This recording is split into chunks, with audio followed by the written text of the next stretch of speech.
आप सभी को मेरी नमस्कार।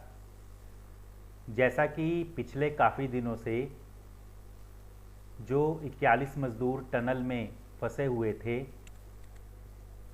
रोज़ आए दिन उनके संबंध में जो न्यूज़ आ रही थी और कहीं ना कहीं रुकावटें भी आ रही थी, तो ऐसे ही मेरे मन में भी प्रश्न आया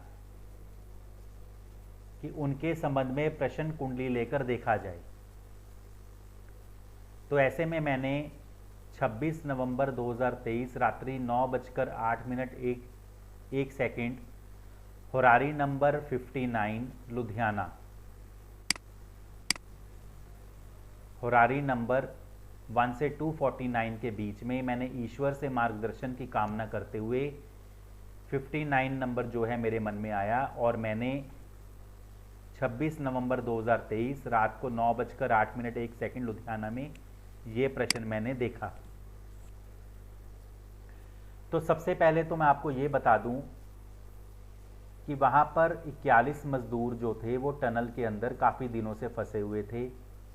ना तो किसी के पारिवारिक मेंबर ने किसी एस्ट्रोलॉजर से संपर्क किया और ना ही बहुत से जो ग्रुप हैं जहाँ पर बहुत से एस्ट्रोलॉजर हैं वहाँ पर पता चला कि किसी पारिवारिक मेंबर ने किसी एस्ट्रोलॉजर से संपर्क किया हो। तो ऐसे ही मेरे ग्रुप में एक अन्य एस्ट्रोलॉजर ने अपने माध्यम से जो है ये प्रश्न पूछा कि मज़दूर जो टनल में फंसे हुए हैं वो कब तक बाहर आ सकते हैं या उनकी क्या स्थिति रह सकती है कि दिन पर दिन जो है बीते जा रही हैं। अब मैंने जो प्रश्न लिया तो ऐसे में जो होरारी कुंडली मेरे समक्ष बनी, जहाँ पर आप देख सकते हैं मिथुन लगन की कुंडली है, द्विस्वभाव लगन है, डुअल असेंडेंट जिसको हम कहते हैं। तो यहाँ पर डुअल यानी कि एक से अधिक।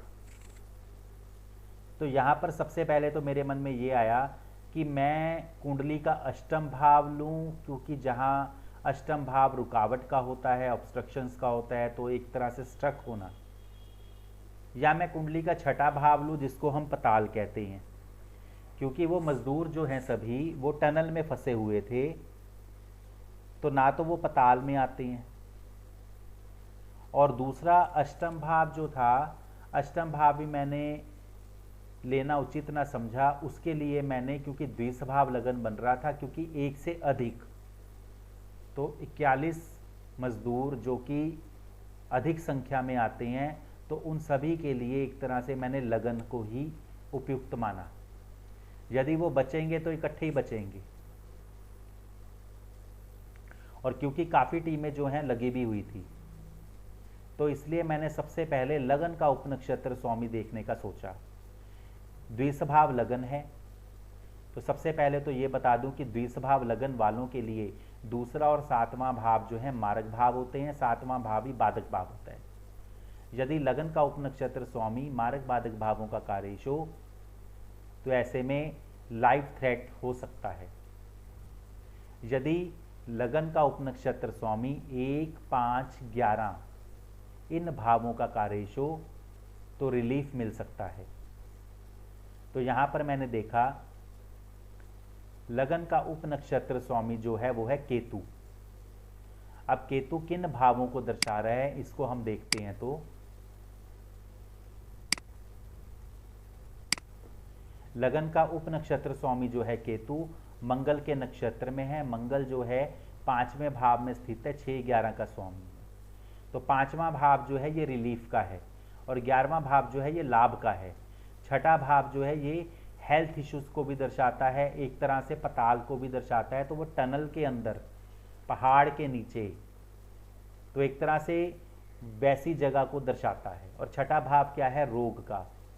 तो मेंटली अपसेट होना या किसी की सेहत में गिरावट आना, तो ये लक्षण भी हो सकते हैं। लेकिन लगन का उपनक्षत्र स्वामी केतु जो है 5 और 11 भावों का कार्येश है, तो इसका मतलब लाइफ थ्रेट नहीं है। लगन का उपनक्षत्र केतु आगे शनि के उपनक्षत्र में, शनि 8वें भाव में स्थित है, 8, 9 का स्वामी है। तो 8वां भाव क्या है? रुकावट का, ऑब्स्ट्रक्शंस का, तो वो ऑब्स्ट्रक्शंस तो ऑलरेडी, रुकावट तो पहले से ही बहुत आ रही थी। इसके साथ ही केतु जो है वो अपने आगे स्टार लिए हुए है, तो इसका मतलब केतु जो है अनटेनेंटेड है, यानी कि किसी भी ग्रह का नक्षत्र स्वामी नहीं बना। तो केतु अनटेनेंटेड है, तो अनटेनेंटेड होने से 1 से 12 भावों में किन भावों का उपनक्षत्र बना है वो हम देखें तो 1 से 12 भावों में लगन का ही उपनक्षत्र स्वामी बना है, और लगन को मजबूती से दिखा रहा है, यानी कि लगन, शरीर और केतु मंगल के नक्षत्र में 5-11 रिलीफ और लाभ। तो इसका मतलब ये है कि बचाव होगा। अब ये प्रश्न था 26 नवंबर को प्रश्न लिया गया था, तो 26 नवंबर के तहत यदि मैं देखूं तो उस समय सूर्य की महादशा, राहु की अंतर्दशा, शुक्र की प्रत्यंतर दशा और बुध की सूक्ष्म दशा चल रही थी, जो कि 4 दिसंबर तक। तो यहां पर मैंने ये सोचा कि सबसे पहले तो वार को लिया जाए, वो भी रूलिंग ग्रहों के माध्यम से, या फिर रूलिंग ग्रहों के माध्यम से चंद्रमा का गोचर देखा जाए। तो चंद्रमा का गोचर जब रूलिंग ग्रहों के ऊपर से होगा तब उनके बाहर आने के योग बनेंगे। तो 26 नवंबर 2023 को यदि हम देखते हैं रात के 9:08 तो यहाँ पर टीएम ऑफ असेंडेंट यानी कि लगन के को रूलर्स को यदि हम देखें तो लगन के को रूलर्स हैं चंद्र, गुरु, राहु, यानी कि लगन का नक्षत्र स्वामी गुरु, लगन का राशि स्वामी चंद्र। उस समय 26 नवंबर 2023 रात को 9:08 लुधियाना के हिसाब से जो सरल प्रश्न चार्ट कुंडली बनेगी तो रूलिंग ग्रह उनसे लिए जाते हैं। लगन का नक्षत्र स्वामी गुरु, लगन का राशि स्वामी चंद्र, और प्रश्न के समय चंद्रमा जो है सूर्य के नक्षत्र में और शुक्र की राशि में, और दिन स्वामी सूर्य। तो दिन स्वामी सूर्य, रूलिंग ग्रहों में सूर्य की उपस्थिति, गुरु की उपस्थिति, चंद्र की उपस्थिति, शुभ ग्रहों की उपस्थिति समझी जा सकती है। अब यहाँ पर यदि हम देखते हैं ट्रांजिट को, यदि हम लेते हैं तो चंद्रमा का ट्रांजिट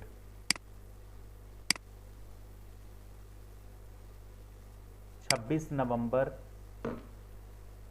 रात्रि 9:08 पर यह चार्ट लिया गया था। तो यहां पर हम देखते हैं कि 26 नवंबर को चंद्रमा जो है वृषभ राशि में, 27 नवंबर को भी चंद्रमा जो है वृषभ राशि में, और 28 नवंबर को भी चंद्रमा जो है वृषभ राशि में, यानी कि 26, 27, 28 वृषभ राशि। 26 नवंबर की रात को प्रश्न दिया गया था, इसलिए फिर हम 27 तारीख से देखेंगे।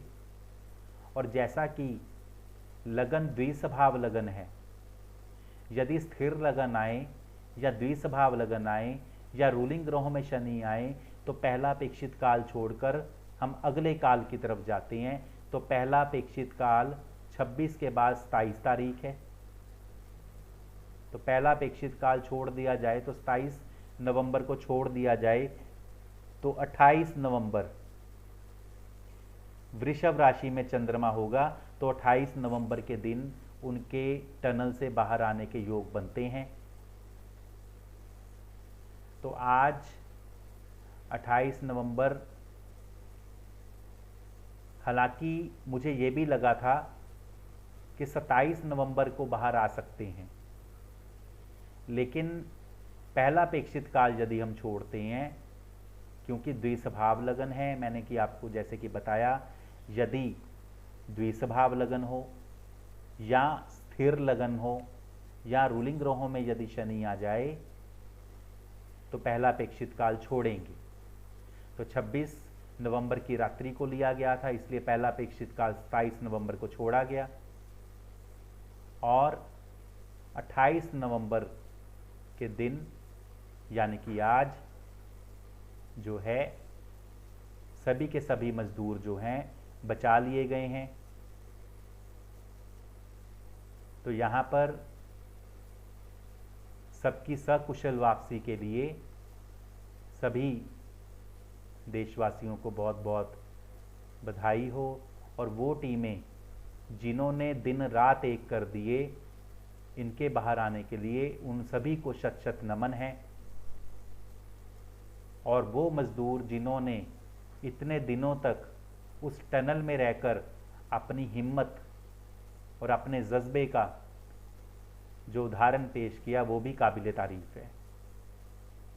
तो उन सभी की सकुशल वापसी के लिए ईश्वर का हम सभी बहुत बहुत धन्यवाद करते हैं, बहुत बहुत आभार करते हैं। तो इस प्रकार से आप इस उदाहरण को समझ सकते हैं। आशा करता हूं कि आप सभी को ये उदाहरण समझ आया होगा। आगे भी इसी प्रकार से अलग अलग विषयों के ऊपर ऐसे ही उदाहरण मैं पेश करूंगा। आप मेरे चैनल के साथ जुड़े रहें। धन्यवाद।